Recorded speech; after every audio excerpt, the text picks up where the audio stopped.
लाडकी कमी संताची मजवरे कृपा बहुतांची अखरी चुडा हाती आला अंकन मोती नाकाला बोध मुरारी शृंगारीला बोध मुरारी शृंगारीला 84चा सिका केला अखई चुडा हाती आला अंकन मोती नाकाला तुका तुकी उतरला सहानकेचा कौल दिला अखई चुडा हाती आला अंकन मोती नाकाला गजाननं भूतगणाति सेवितं कपित जम्बो फलचारु भक्षणम् उमासुतं शोक विनाशकारकं नमामि विघ्नेश्वर पाद पंकजम् ओम यं प्रविश्य मम वाचमिमां प्रसुप्तां संजीवयत्यखिल शक्तिधर स्वधाम्ना अन्यांच हस्तचरण सर्वत्वगादीन् प्राणान् नमो भगवते पुरुषाय तुभ्यं पांडुरंग करो प्रथम नमन पांडुरंग करो प्रथम नमन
तिलकं ललाट पटले वक्षस्थले कौस्तुभं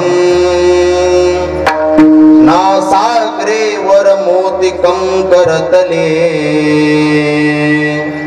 वेणुकरे कंकणं सर्वांगे हरिचन्दनं सुललितं कंठे च मुक्तावली गोपस्त्री परिवेष्टितो विजयते गोपाल चूडामणि ज्ञानेशो भगवान विष्णु भगवान हर सोपानो भगवान ब्रह्मा मुक्ताख्या ब्रह्मचित कला ओम नमो ज्ञानेश्वरा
जयांचे केलिया स्मरण होय सकळ विद्यांचे अधिकरण तेचे वंदो श्री चरण श्री गुरूंचे मज हृदय सद्गुरु जेने तारिलो हा संसार पुरो म्हणून विशेष आद्यादरू विवेकावरी नमो सद्गुरु तुकया ज्ञान दीपा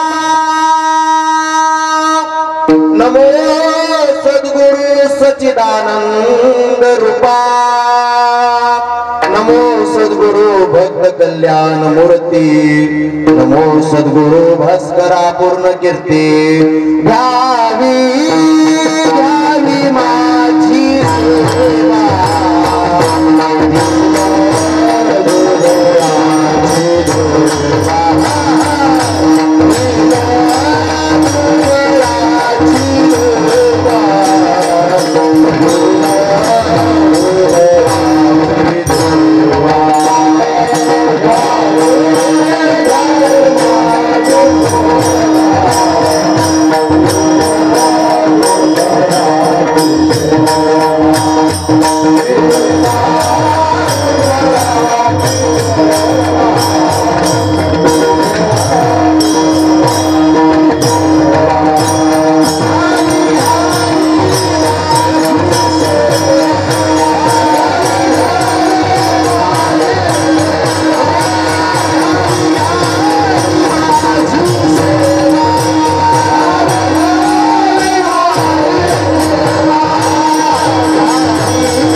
संसक्त मूल छटा छिन्नामर संकटाम कपटाम मध्यस्थ गोदातकाम सीतासनकटाम सलक्ष्मण भटाम वामांगतो नोत्कटाम रामाख्याम प्रगटाम वृतोत जनताम देवीं भजे तव्यताम संपाद्य ज्ञानां च विदाय भक्तिं विलोकितो येन समाधिराजः वैराग्यवन्तं सुविचारयुक्तं नमामि जोगं शिरसा गुरुन्तं गुरुहासन्त गोविचाराया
स्वराच्या पुले शौर्याने लिहिली इतिहास गाथा असा हा जाणता शिव छत्रपती राजा याच्या चरणी झुकवितो माथा विठ्ठल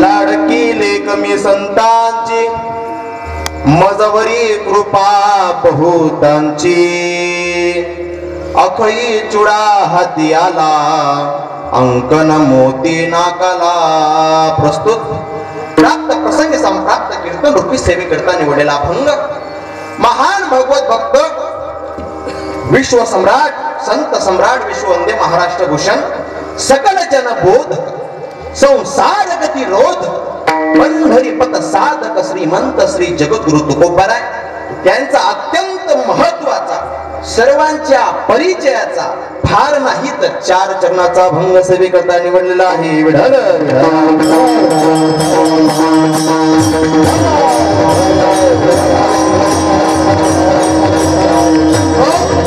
श्री विठ्ठल कीर्तनात बसलेल्या मंडळींना हात जोडून विनंती आहे आपण कीर्तनात बसलेले आहात आणि कीर्तनात बसणाऱ्यांची ही जबाबदारी असते आम्ही गावे तुम्ही कोणी काही न म्हणावे ऐसे तवा महान सांगितले नाही देवे त्यामुळे माय तुम्ही दिवसभर ज्याचं नाही त्याचं धुणत होता खोटी गोष्ट आहे मग आता सप्ताह चालला तरी तुम्हाला सांगावं लागले विठ्ठल विठ्ठल म्हणा भजन करा किती शोकांतिक आहे आज धुवा देवाचं धुवा आज कीर्तनात आहे का नाही एकदा सर्वांना आनंदाने हातवर घ्या आनंदाने घ्या एकदा असा गजर करा या मंगरुळ नगरीत लागत साक्षात वैकुंठात नथुराम बाबाच्या कानावर पण आवाज येत. बोला पुंडलिक वरदे श्री ज्ञानदेव पंढरीनाथ भगवान की, माऊली ज्ञानेश्वर महाराज की, गुरुवरे नथुराम बाबा की, सद्गुरु जोग महाराज की, पवन सुत हनुमान की, छत्रपती शिवाजी महाराज की, धर्मवीर संभाजी महाराज की. हरे हरे विठ्ठल विठ्ठल विठ्ठल.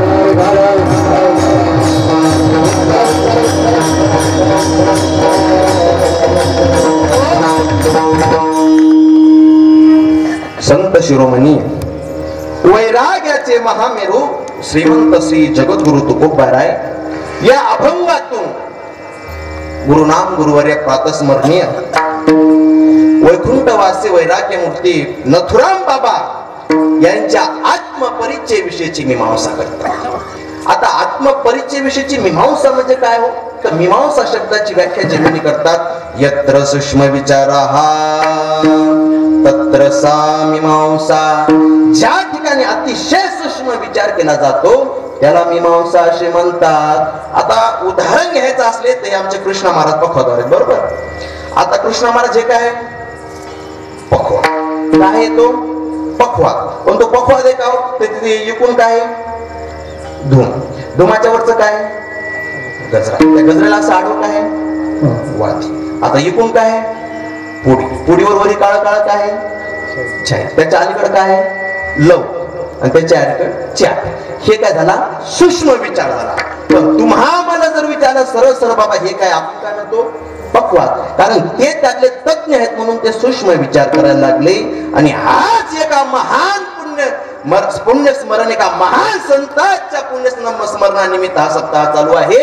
म्हणून त्या संतांच्या आत्मपरिचय विषयाचा सूक्ष्म विचार आज या अभंगातून मांडलेला आहे. विठ्ठल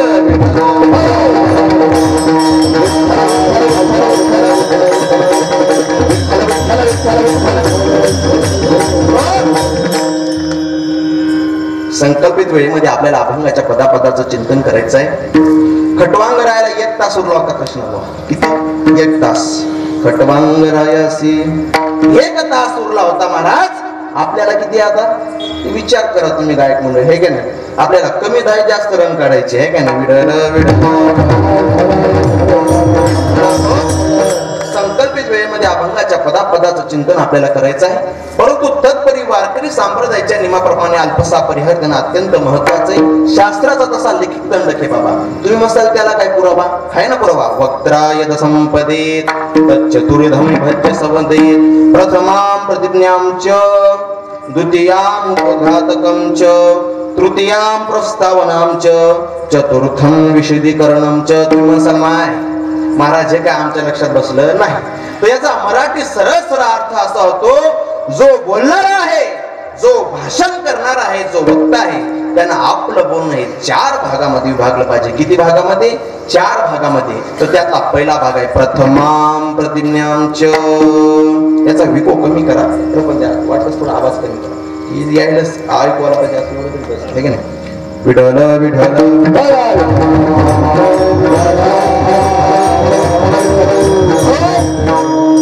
यातला पहिला भाग असा आहे प्रथमां प्रतिज्ञां च.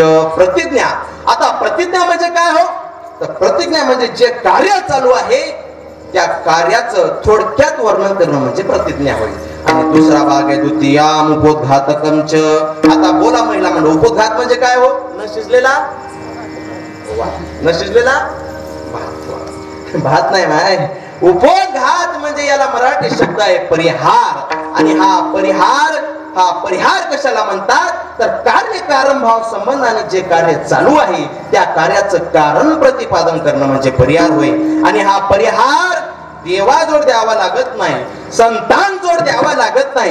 हा परिहार जीवाजवळ द्यावा लागतो. याचं कारण जो अल्पज्ञ अल्पज्ञानी आहे, हा परिहार संतांजवळ आणि देवाजवळ द्यावा लागत नाही. याचं कारण न सांगता तुम्हाला येते अंतर.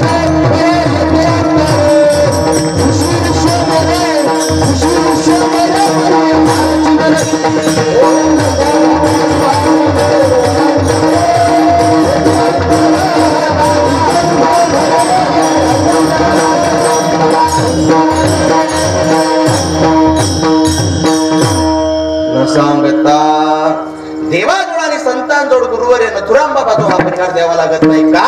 याचं कारण न सांगता तुम्हा कळो येते अंतर. परिहार न लगे, परिहार द्यावा लागत नाही महाराज, पण जीवाला द्यावा लागतो या शास्त्राच्या नियमाला अनुसरून.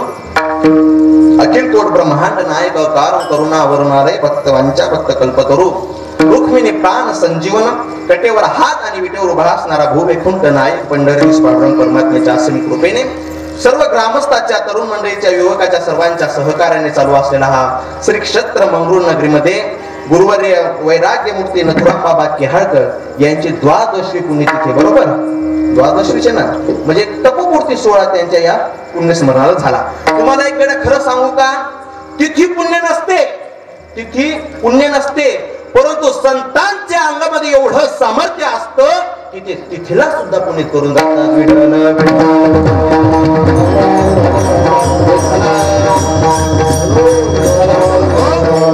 ताकद वैराग्य मूर्ती नथुराम बाबांची आहे महाराज. त्यांच्या कृपा आशीर्वादाने चालू असला अखंड सप्ताह, आणि या सप्ताहामधील आजची ही मला वाटते 4थ्या दिवसाची कीर्तन रूपी सेवा आमची यावर नितांत प्रेम करणारे आमचे आनंदराव असतील यांच्या माध्यमातून तुम्हा सर्वांच्या दर्शनाचा योग आला. तसेच त्यांची विशेषतः अशी उपस्थिती सर्व वैष्णव टाळकरी, सर्वांचं नाम उल्लेख करणं काय आता वेळ नाही, सर्वांना नतमस्तक होतो. इकडे आमचे महाराष्ट्राचे सुप्रसिद्ध पापाद्य मुद्गंगाचार्य आमचे कृष्णा महाराज असतील, त्यांना सुद्धा मनापासून धन्यवाद. गोड ज्यांची संशिष्टी असे आमचे दादा, त्यांना सुद्धा मनापासून धन्यवाद. इकडे आमचे महाराज सुद्धा उपस्थित, त्यांना सुद्धा अंतःकरणापासून धन्यवाद. मित्रच आहेत, सर्वांना धन्यवाद देतो. सर्वांच्या चरणावर नतमस्तक होतो आणि सेवेला सुरुवात करणे.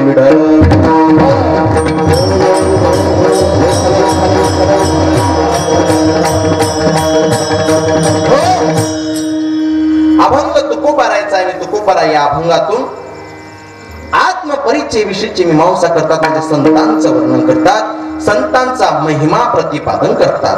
आता संतांचा महिमा प्रतिपादन करायचा आता सप्ताह कशा निमित्त चालू आहे? एका संतांच्या पुण्यस्मरणानिमित्त हा सप्ताह चालू आहे. मग संतांच्या पुण्यस्मरणानिमित्त सप्ताह चालू म्हटलं, दुसऱ्याचं काय वर्णन करायचं? या निमित्तानं संतांचंच वर्णन करता येईल या उद्देशाने अभंग निवडलेला आहे. नाहीतर काहीला सवय असते बघा, गुलाबजामुची पंगत आणि जिलेबी मागायची. आता किती ओरडणं म्हणजे जिलेबी भेटेल का? नाही भेटत. तसं महाराज संतांचं वर्णन करता येईल, संतांचा महिमा प्रतिपादन करता येईल या अनुषंगाने अभंग सेवेकरता निवडलेला आहे.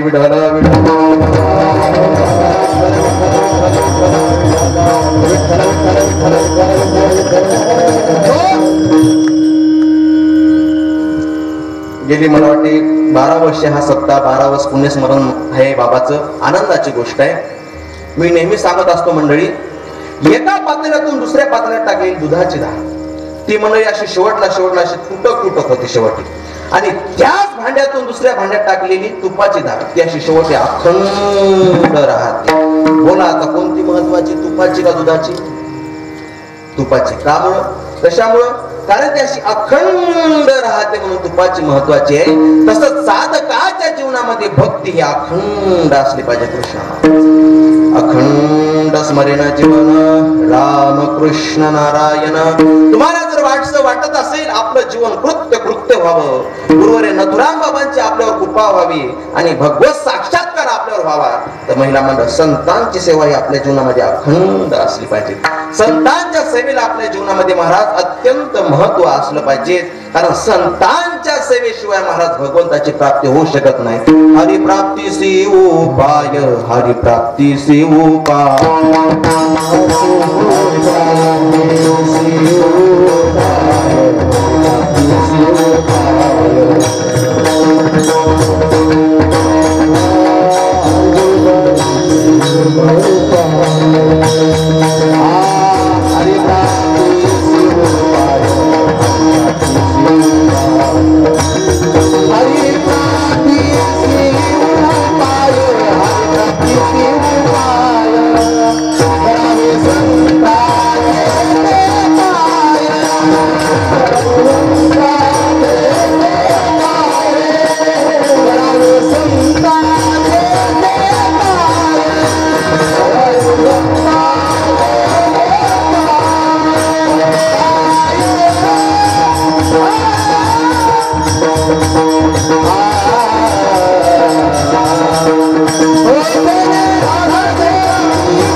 आपल्या जीवनाचं सार्थक नाही. आपल्या जीवनामध्ये येऊन भगवंताचा साक्षात्कार करून घेतला तर आपल्या जीवनाला एक किंचित महत्व नाही. मग भगवंताचा साक्षात्कार आम्हाला करून घ्यायचा आहे, आम्हाला आमचं जीवन कृत्य करून घ्यायचं आहे, तर मग तुम्हाला भगवत साक्षात्कार करून घ्यावा लागेल. आणि भगवत साक्षात्कार करून घेण्याकरता महाराज संतांची सेवा ही अत्यंत महत्वाची. या ठिकाणी गुरुवार यांचा सप्ताह चालू आहे.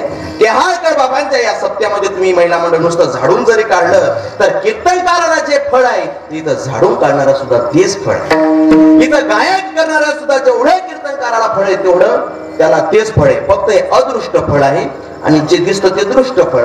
अदृष्ट फळ तर प्रत्येक महाराज या सप्ताहाकरिता जेवढे महाराज मंडळ येतात, कोणी बाहेरून अन्नदान करत असेल तर इथं कीर्तन करणाऱ्या जे फळ आहे तेच महाराज अन्नदान करणारा फळ आहे. इथं कीर्तन करणारा जे फळ आहे तेच विनय करायला सुद्धा फळ आहे. महाराज इथून चटई जरी उचलली जे कीर्तनकाराला फळ आहे ते सुद्धा कशाला आहे, त्याला फळ आहे. मग संतांची सेवा ही अत्यंत महत्वाची आहे जीवनात, कारण की संतांच्या सेवेशिवाय भगवंताची प्राप्ती होऊ शकत नाही. हे मी नाही सांगत, संतांविना प्राप्ती नाही, संतांविना प्राप्ती नाही.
संतांविना प्राप्ती नाही, वेदशास्त्र देते वही.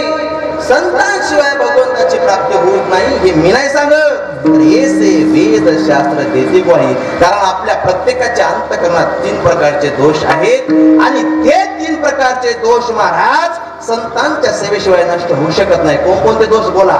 मन, विक्षेप आणि आवरण. कोणकोणते?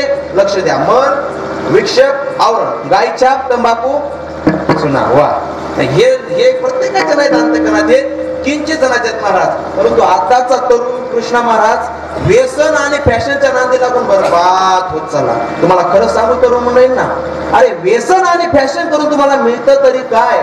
चुकीच्या वळणात तुम्ही टाकू नका पाय. तुम्ही जर चुकीच्या वळणात टाकला नाही पाय तर तुम्हीच उद्याचे छत्रपती शिवराय, ज्ञानोबा मला टाळ्याची अपेक्षा. मला सांगायचं काय की व्यसन, एवढ्या व्यसनाच्या अधीन गेला आजचा तरुण महाराज. भान नाही राहिलं, भान. आम्ही सहज कृष्णा महाराज त्या दिवशी इकडं पुण्याकडे गेलो कीर्तनाला शिरोड, आणि आमच्या इथं त्या बैठकीत बसलो.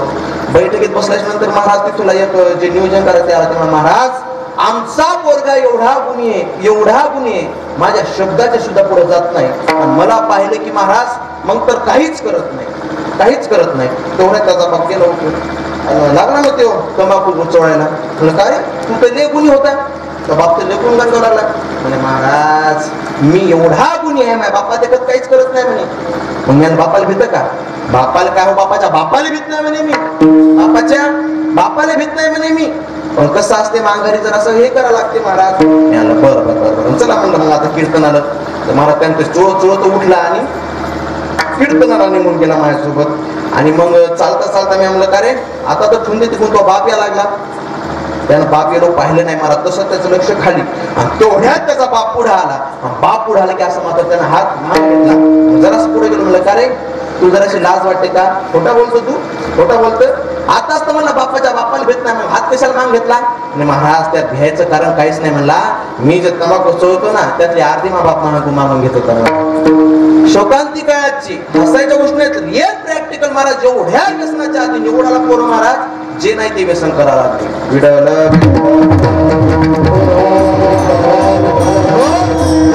एवढ्या व्यसनाच्या अधीनाचा जमाना चालला, कसं होत ते होत देव झाले महाराज. आपला विषय चालला प्रत्येकाच्या अंतःकरणामध्ये 3 दोष आहेत, मल, विक्षेप आणि आवरण. आता मल आणि विक्षेप जर कोणाला नष्ट करायचे असतील अंतःकरणातले महाराज, निष्काम कर्म करावे लागते, आधी उपासना करावी लागते.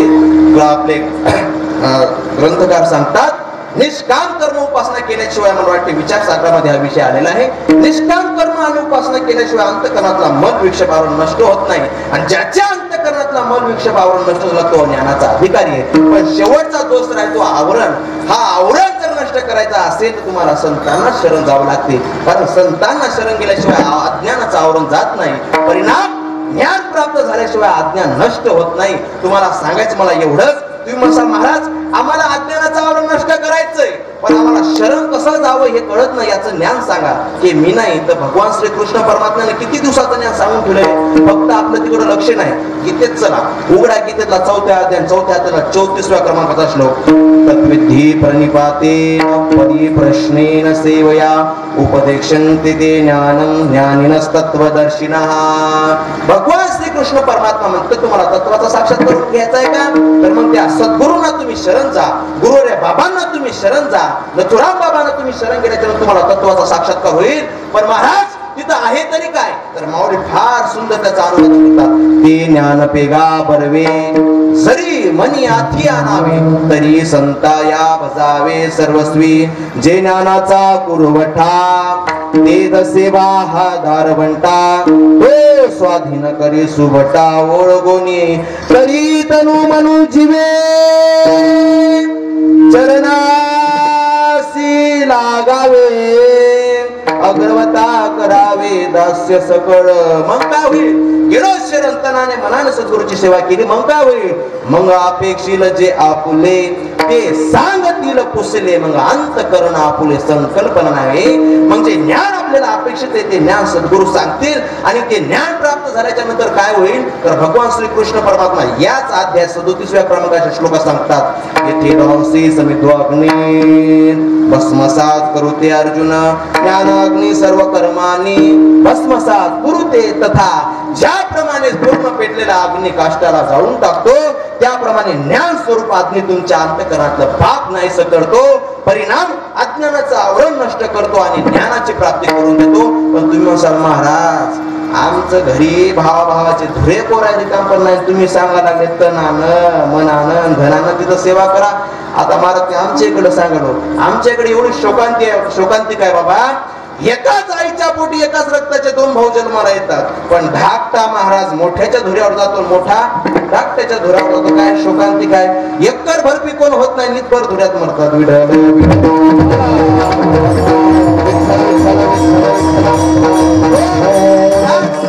आमच्याकडे सांगायला बरं इथलं सोडून, हा तुम्ही मसाला तर आमच्याकडे सांगा, तसं तुमच्याकडे तुमचं सगळं चांगलं आहे, मी बघितलं येत आहे सगळं व्यवस्थित टकाटक आहे तुमच्याकडे नाही. हा महाराज ज्ञानाची प्राप्ती करायची असेल तर तुम्हाला हे सर्व करावं लागेल. पण तुम्ही असं महाराज आम्ही केव्हा जावं, केव्हा सद्गुरूंना शरण जावं, महाराज आम्हाला काहीतरी सोपं सांगा. तुकोबारामाने तुला सोपं सांगायचंय का? सोपं सांगतो तुला. तुकाराम महाराज म्हणतो सोपं आहे, तू फक्त कुठंच जाऊ नको, तू जिथं आहे तिथंच फक्त गुरु नथुराम बाबा नथुराम बाबा, तू फक्त संतांचं नामस्मरण कर. परिणाम तुझ्या अंतःकरणातलं पाप नाहीस होईल.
सांगितलं बाबांनी, मला पापाचं गणित सांगायचं होतं. असू द्या.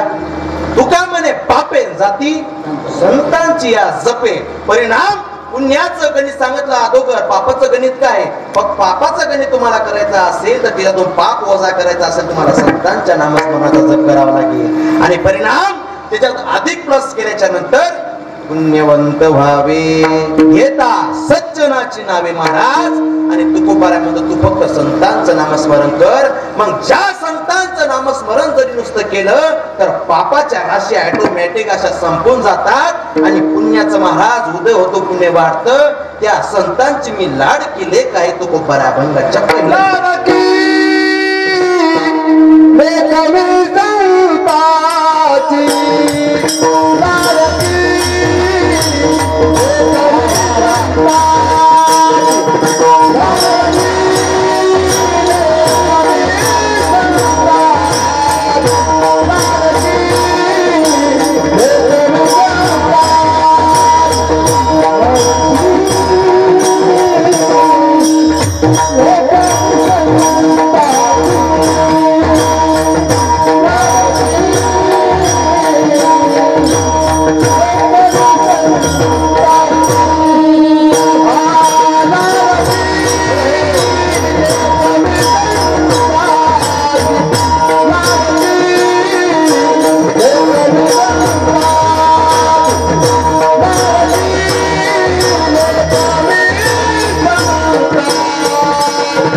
आहे की पापाच्या राशीचा क्षय होऊन जातो.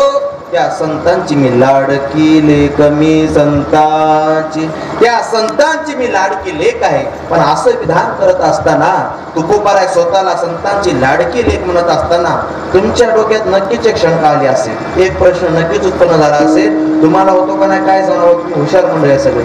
पण मला मात्र नक्की एक प्रश्न निर्माण झाला की तुकोबाराय तर पुरुष आहेत, मग स्वतःला लाडकी लेक कसं काय म्हणतात? तो लाडकी लेक मी संतांची काय म्हणतात? लाडकी लेक मी संतांची. आता तुकोबाराय तर पुरुष आहेत, मग स्वतःला लेक कसं काय म्हणतात? आता लेक कोणाला म्हणतात तुमच्याकडे महिला मंडळ? कोणाला म्हणतात लेक? आजीला. इकडे कोण मला आजोबाला? कोणाला म्हणतात लेक?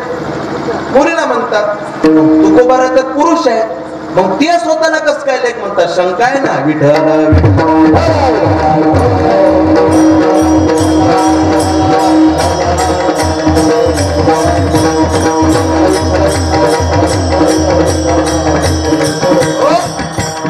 कोणाला म्हणतात लेक?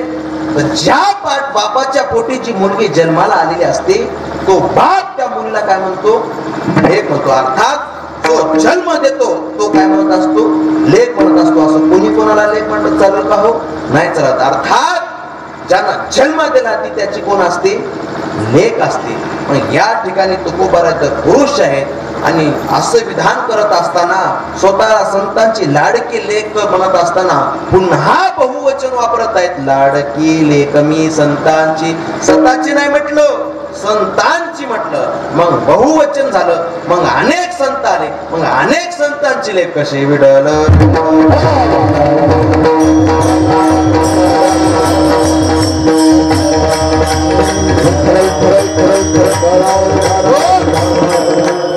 या प्रश्नाचं उत्तर असं आहे, तुकोबाराने या ठिकाणी रूपक केलेलं आहे. काय केलेलं आहे?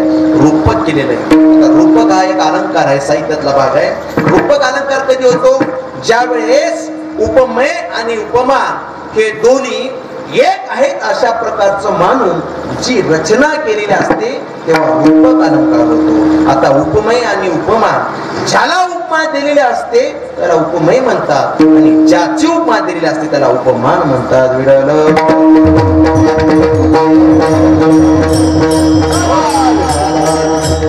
तुकोबाराय स्वतःला लेकीची उपमा देऊन लेकी सारखी नाही तर मी लेखच आहे असं म्हणून बोलू लागलेले आहेत म्हणल्यावर हा काय झाला? रूपक अलंकार झाला. मग रूपक अलंकार करून तुकोबाराय अभंगातून बोलतात. अहो पण असा कसा रूपक अलंकार करता येईल? कारण रूपक अलंकार करायला, कोणाची तरी उपमा द्यायला तर दोन गोष्टीमध्ये काय असावं लागतं बाबा? सादृश्य असावं लागतं. आता सादृश्य असल्याशिवाय मला उपमा देता येत नाही. पण तुकोबारायने दिली ना, तुकोबाराय म्हणतात ना, लाडकी लेक मी संतांची, तर म्हणले महाराज आपण तिथं तर्क करायचा नाही. कारण आपण जर तिथं तर्क केला तर महाराज तुकोबाराय म्हणतात तर्क करायचा नाही, शुद्ध भाव ठेवायचा. भाविक विश्वासी पार उतरी त्यासी तुका म्हणे नासी उतक्याचे कपाळी महाराज. तर्क करायचं नाही आपण. पण का हो तुम्ही खुशाल म्हणून राहिले, तुकोबाराय काय म्हणतात? स्वतःला संतांची लेख म्हणतात. अहो राजा आमचं दिसत आहे पुढं तुकोबाराय पुरुष आहे तर ते लेख कसं काय म्हणतात? शंका आहे ना, शंका आहे. रूपक अलंकार करण्यासाठी पुन्हा दोन पदार्थामध्ये सादृश्य असावं लागतं तेव्हा रूपक अलंकार करता येतं. असं करता येतं का? नाही करता येतं. त्या दिवशी आम्ही कीर्तनाला गेलो आणि सहज आमच्यापाशी एक विनोदी माणूस बसला होता आणि ती कोणाशी महिला आली एक सरळ इकडं. काय झालं? ती कोणी एक महिला अशी सरळ आली. मग म्हणे ओ महाराज साईडला म्हणे. काय म्हणे? साईडला म्हणे. काय झालं? ते पा म्हणे महिषा लागली म्हणते. कोण येत होती? महिला येत होती. मला म्हटला साईडला व्हा. कोण या लागली म्हणे? म्हैस या लागली म्हणे. आता कोण येत होती? महिला येत होती. बरोबर. आता म्हैस या लागली म्हणल्यावर मी म्हणलं का रे तुला जराशी अक्कल आहे का? लोक हंते न खेळणार आपल्याला. असं लोकांच्या गावात कीर्तनाला या लागला. असं लोक कोणाला काही म्हणा लागल्या म्हणून आपल्या ठुकल का लोक? नाही महाराज तसं नाही म्हणलं. कसं काय म्हणला? म्हणे पहा म्हणे महाराज आपल्या कोठ्यात 4 म्हशी आहेत म्हणे. आता आमच्या कोठ्यात म्हशी आहेत म्हणे. हो तर त्यातली एक म्हणे पहा जाफर आहे म्हणे. हो दुसरी मुरा आहे म्हणे. तिसरी म्हणे भैसा नाही, चौथी गावरान आहे म्हणे. मग काय झालं? तर पहा म्हणे त्यातली ती जाफर म्हैस पाहिली का म्हणे? तशी जाफर म्हैस म्हणे. म्हणलं कसं काय रे? त्या जाफर म्हशीचे शिंग म्हणे अशी खालून वर येतात म्हणे. काय म्हणे? असं खालून वर येतात ती कोणी म्हणे? जाफर आहे. तर या बाईनं म्हणे पहा केसाचा पॉप पाड मारला म्हणे. पॉप पाडला म्हणे. हिचे केस पुन्हा खालून काय झालेले आहेत? वर आले. मला सांगायचं काय? त्यानं त्या बाईला म्हशीची उपमा दिली. परिणाम त्या जाफराबादी म्हशीमध्ये जो शिंगाचा प्रकार आहे त्या म्हशीच्या, त्या महिलेच्या केसामध्ये त्यानं तसा प्रकार केला होता. म्हणून दोन पदार्थामध्ये सादृश्य आला की उपमा देत